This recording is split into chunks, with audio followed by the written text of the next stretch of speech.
Merci à vous de me recevoir dans cette belle communauté et cette émouvante et très belle synagogue dont j'aimerais vous expliquer les origines profondes de la synagogue et l'importance d'avoir un lieu et un joli lieu pour se rassembler.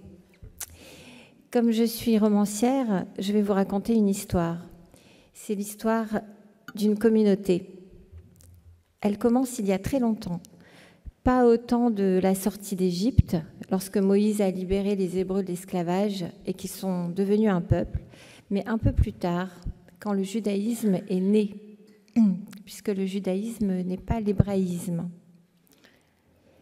Les Hébreux ont certes reçu les tables de la loi avec les 10 commandements, ou plutôt les 10 paroles. Les Juifs, eux, sont nés par une autre dimension, et c'est cette dimension qui leur a permis de traverser le temps. Nous sommes à Jérusalem en moins 500. La situation après l'exil est catastrophique. Les Juifs ont été déportés à Babylone sous le règne de Nabuchodonosor II. Selon la Bible, cette déportation s'est faite en 3 fois. Après la défaite du royaume de Juda, après le siège de Jérusalem, et enfin en 582 avant l'ère courante. Elle s'est poursuivie jusqu'à la prise de Babylone par les Perses en 538 avant l'ère courante. Là, il n'y a plus d'existence politique. Les Juifs ont perdu la royauté de la lignée de David et même l'espoir d'un retour de la royauté, tel que le roi Josias l'avait promis quelque temps auparavant. De ceux qui sont restés, il ne reste plus rien. Juste un petit nombre qui témoigne que le pays a été donné en héritage. Ils pratiquent un culte réduit au lieu saint de Jérusalem, mais leur existence est misérable. Jérémie et Ézéchiel se lamentent, sans espoir d'un avenir nouveau. Et c'est là qu'un homme vêtu de blanc, enfin j'imagine ainsi, et entouré d'une foule, déchire ses vêtements, s'arrache les cheveux et s'écroule en larmes. Et cet homme, c'est Ezra, le scribe, issu de la tribu des Lévis. Il vient de Babylonie avec d'autres qui ont la nostalgie de Sion. Avec des centaines de disciples, Ezra a obtenu de la part de Cyrus le droit de revenir sur sa terre. Même les prêtres y ont abandonné toute pratique et toute spiritualité. Et la ville est à la dérive. Le judaïsme est véritablement en voie de disparaître. C'est alors qu'Ezra a une idée unique qui va sauver le judaïsme et le peuple juif de la disparition. Cette idée, en fait, c'est un livre, c'est la Bible, l'Ancien Testament, la Torah. Ce livre, c'est lui qui va le concevoir, c'est lui qui va l'éditer, qui va l'écrire puisqu'il est scribe, qui va en être en quelque sorte l'éditeur au sens moderne du terme. Donc ce livre, tel que Ezra le conçoit, rassemble les légendes de la tradition orale, les lois, l'histoire des Hébreux depuis le commencement du monde jusqu'à la mort de Moïse. Un roman, un formidable roman. Et comme il est scribe, il se met à l'écrire. Mais à l'époque, les gens n'ont pas de livres, ils ont des rouleaux. Et encore, on ne peut pas distribuer des rouleaux de la Torah dans toutes les maisons. Ça coûte beaucoup trop cher en peau de bête. C'est alors que survient la deuxième idée d'Ezra, c'est la synagogue. Créer un lieu où on va se rassembler pour lire la Torah. Un autre lieu que le temple. Un lieu qui soit accessible à tous. Un lieu de proximité. Une maison d'études, de rassemblement, de prières. Et c'est la synagogue. En fait, Ezra est tout simplement en train de concevoir l'idée de la communauté. Cela consiste dans la chose suivante. Les Juifs vont se rassembler dans un seul endroit pour lire le texte. Le texte permet d'être ensemble. Le fait d'être ensemble permet de lire le texte. Et en inventant la synagogue, Ezra va donner aux Juifs une patrie portative, qui n'est pas seulement la Torah, mais aussi la communauté, le Beth Knesset, ce lieu de rassemblement. Cette communauté, qui est une patrie, une famille, c'est aussi ce qui va permettre aux Juifs de traverser le temps, quel que soit le pays où ils seront, quelles que soient les déportations auxquelles ils risquent d'être soumis, les diasporas. Ainsi est né le judaïsme. Des prophètes, des scribes, des hommes, des femmes nous ont livré des histoires extraordinaires à partir des 10 paroles. Les tables de la loi, les enseignements oraux et écrits, toute notre histoire depuis la création du monde jusqu'à la mort de Moïse. Toute l'histoire du monde depuis le commencement. Grâce aux pharisiens qui officient dans ces synagogues créées par Ezra, la Torah peut être lue au peuple et Ezra a fait reconnaître par tout le peuple le canon biblique et assuré sa transmission par sa démocratisation. C'est-à-dire que la Torah va sortir du temple et des prêtres pour aller partout, dans chaque foyer.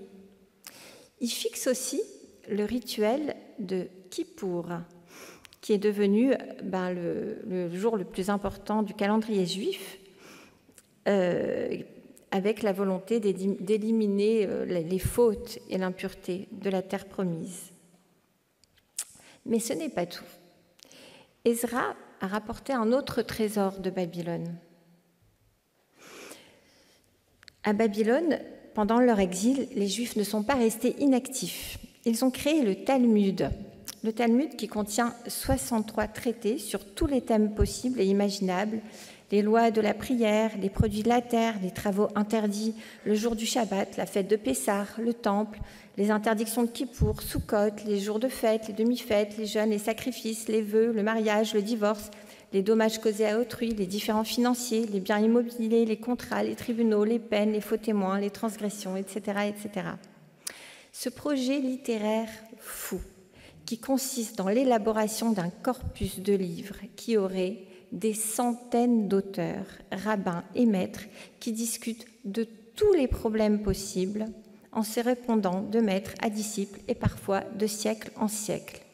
Une loi orale mise par écrit qui vient compléter, réinterpréter et parfois réformer la loi de Moïse telle qu'elle a été transmise dans la Bible.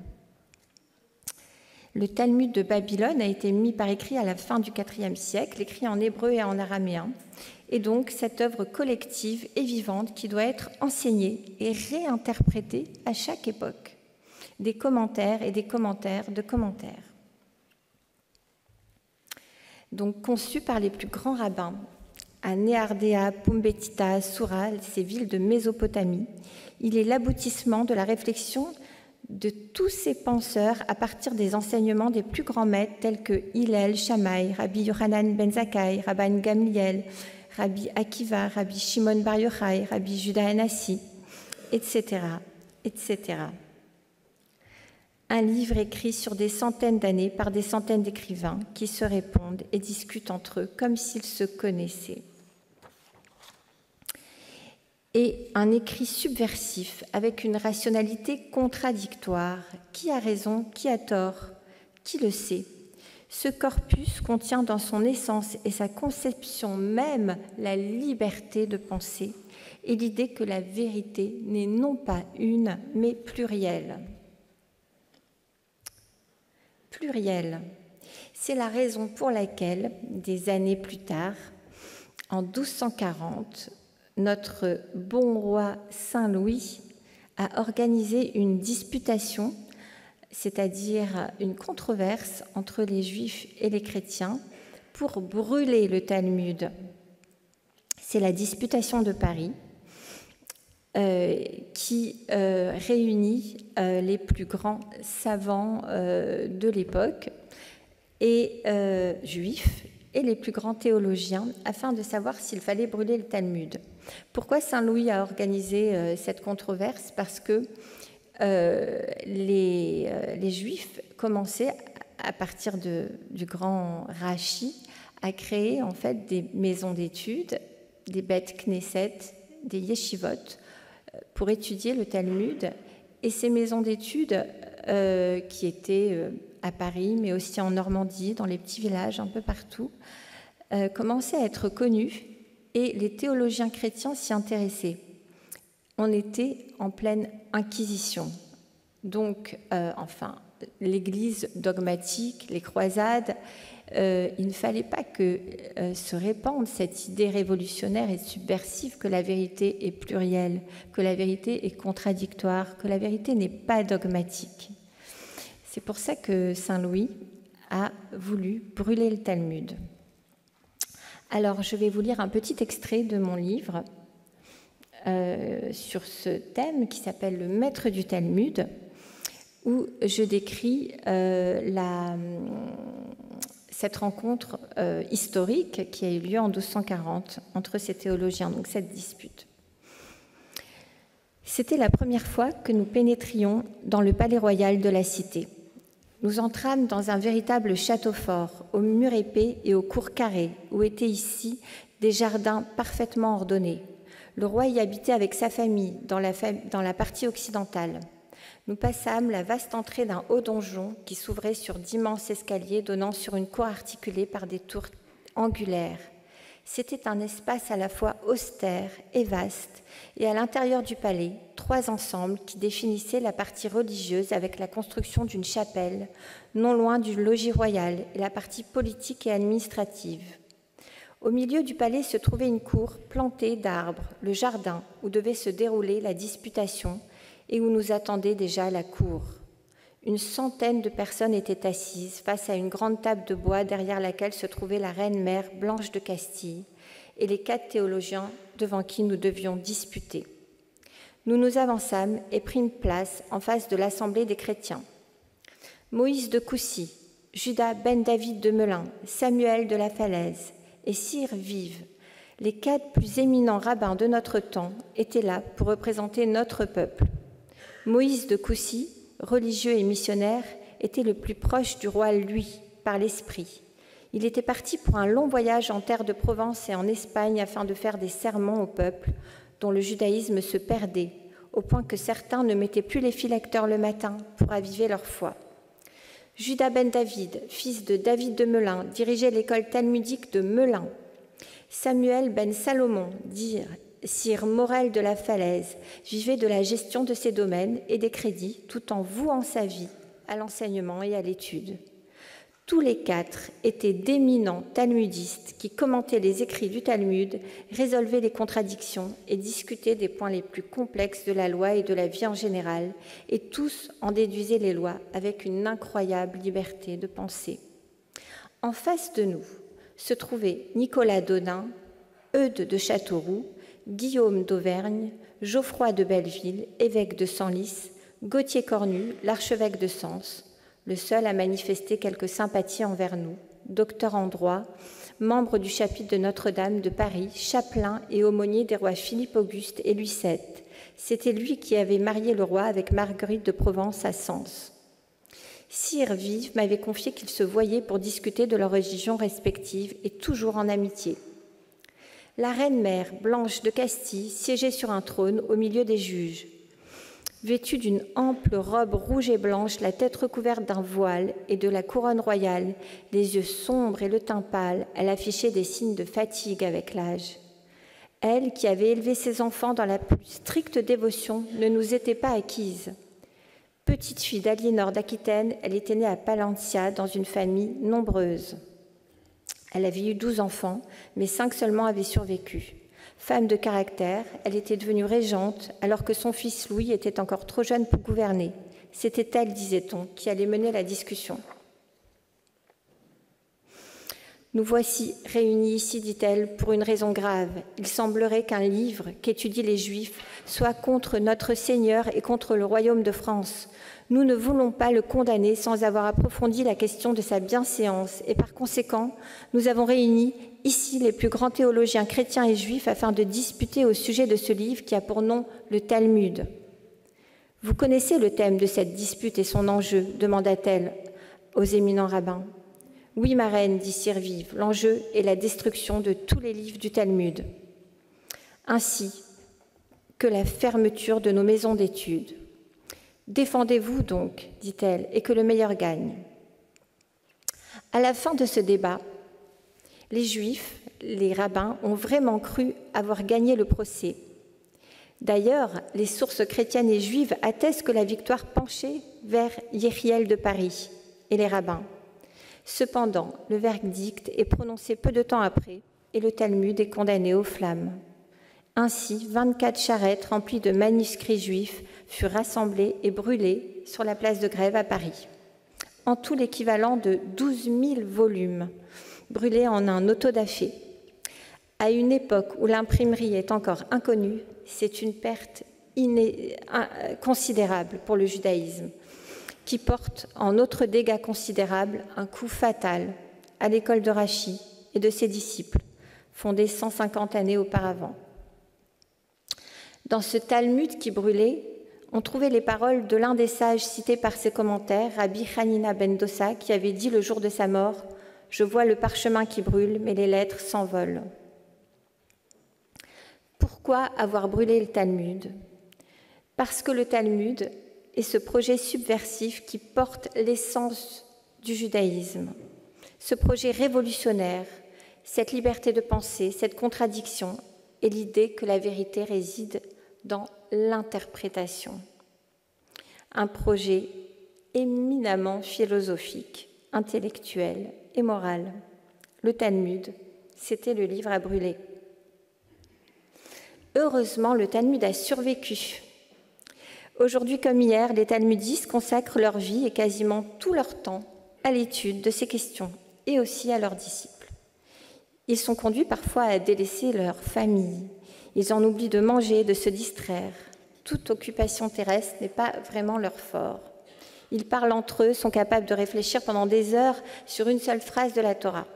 Et surtout, ils transmettent l'étude du Talmud à leurs disciples, à qui ils passent leur temps à enseigner et à transmettre. Car ce qui est central dans le judaïsme, c'est la transmission, c'est l'essence de l'âme juive. À Pessah, qui vient bientôt, fête de transmission, nous lisons des passages du Talmud réunis dans un livre qu'on appelle la Haggadah. On y évoque, vous les connaissez, les 4 figures des fils. Le premier, le sage, qui demande quels sont les témoignages, les lois et les préceptes que l'Éternel, notre Dieu, vous a prescrits. Donc, qui questionne à l'intérieur de la tradition.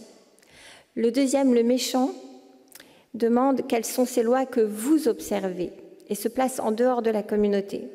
Le troisième, le simple, s'étonne. Qu'est-ce ceci? Il réduit la question à sa plus simple expression. Enfin vient le dernier, le quatrième, celui qui ne sait pas poser la question.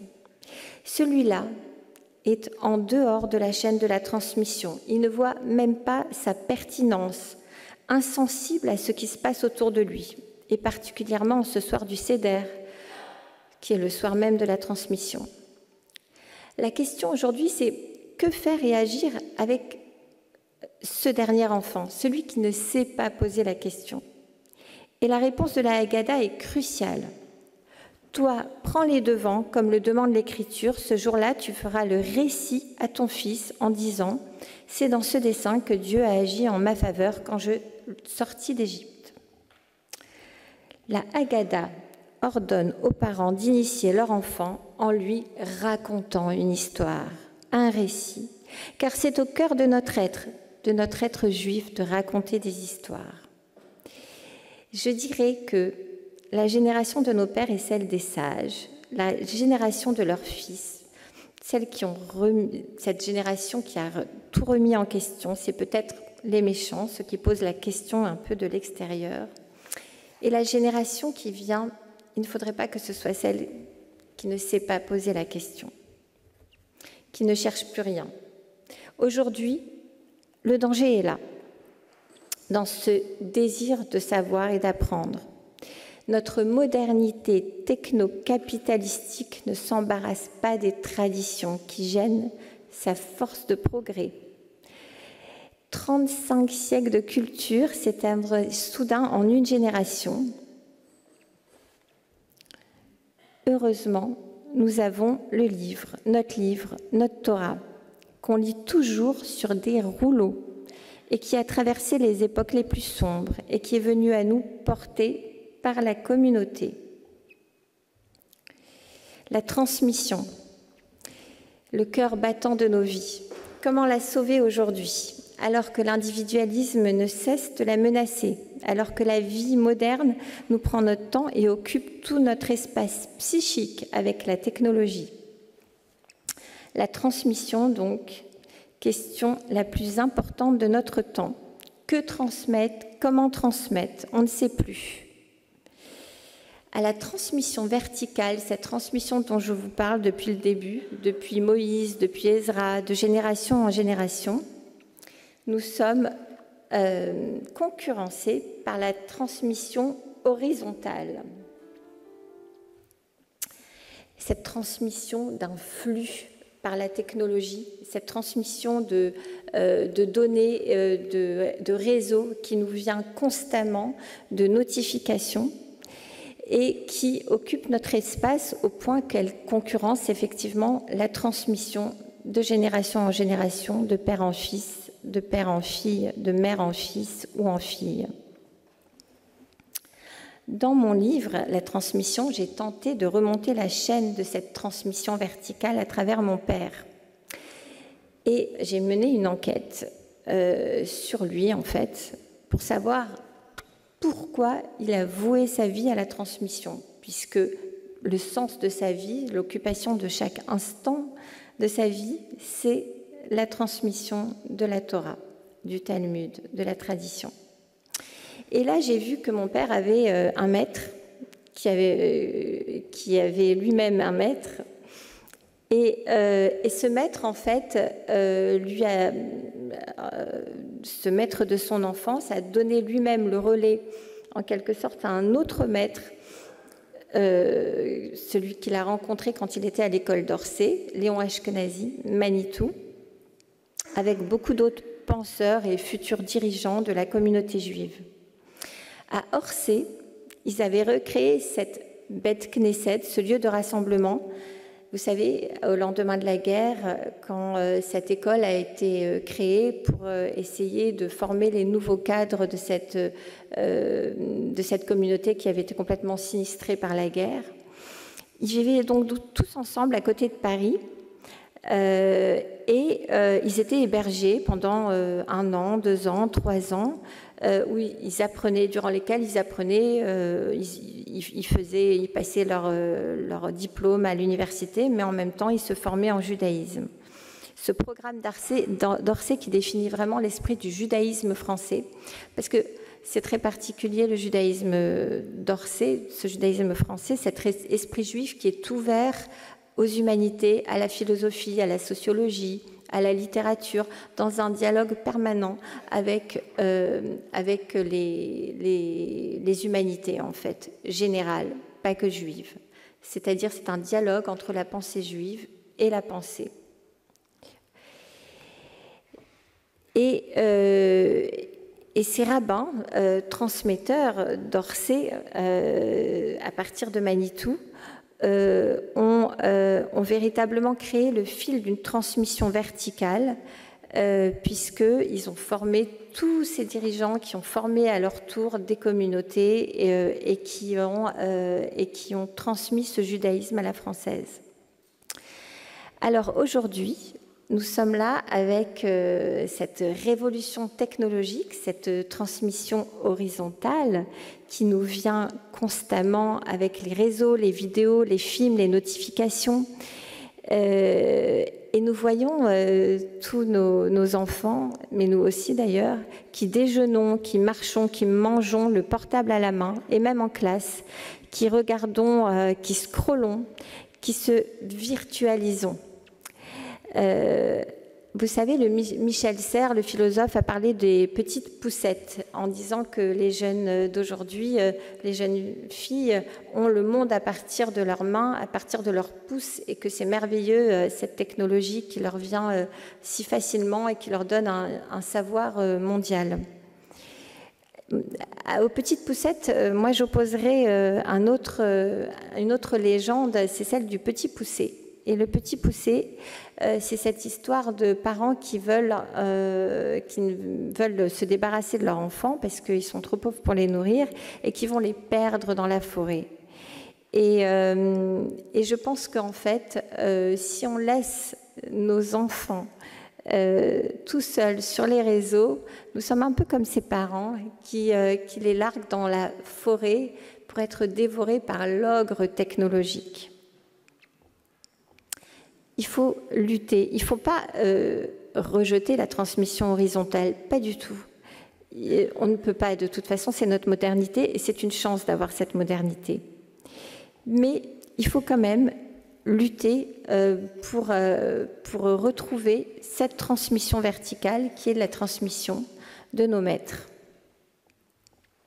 Et pour cela, eh bien, c'est la transmission de la parole et de la parole vivante, cette parole qui est ouverte à l'interprétation. Comme le dit mon père Armand Abécassis, le peuple juif n'est pas le peuple du livre, mais le peuple de l'interprétation du livre.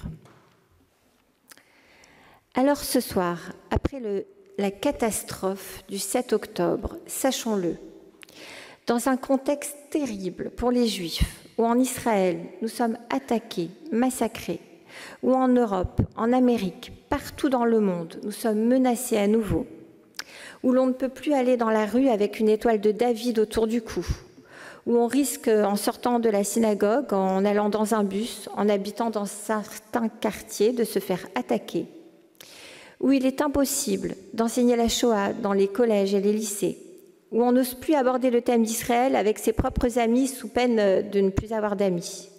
Et cela veut dire qu'en fait, on n'a plus d'amis. Où on n'ose plus écouter les nouvelles tellement elles nous horrifient.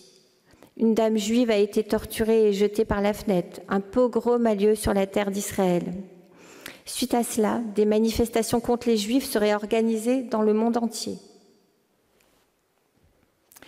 Il y a quelques années, je ne me savais pas en exil sur ma terre natale et en danger sur ma terre d'origine.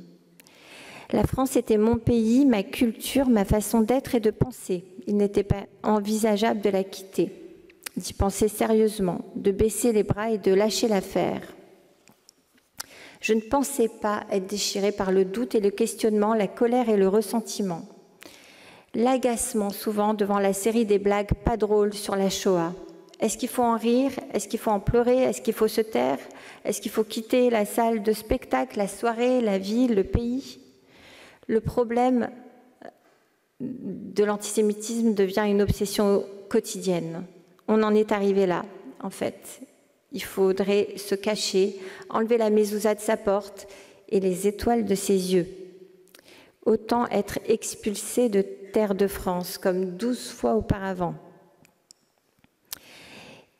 Et avant 1941, où eurent lieu les premières rafles et les premières déportations.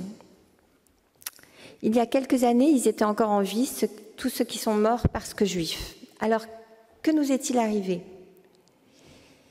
Au Moyen-Âge, les Juifs avaient tué le Christ. Dans les années 30, ils étaient la race inférieure. Aujourd'hui, ils sont Israël. Et ces territoires perdus de la République, selon l'expression d'Emmanuel Brenner, sont devenus en fait toute la République, puisque c'est la République qui s'est perdue sur la question des territoires.